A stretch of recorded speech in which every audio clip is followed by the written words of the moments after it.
today's video we will see how to verify age on Roblox account on console, PS4, PS5, Xbox age verification fix. So step 1, open Roblox settings. Launch Roblox on your console, sign into your account and open the settings menu. Now go to the account info.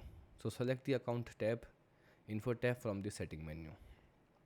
Now the step 3, you can choose verify my age to begin the verification process. Now the step 4, scan the QR code. So a QR code will appear on your console screen. Use your smartphone camera to scan it, which will open the Roblox secure age verification page.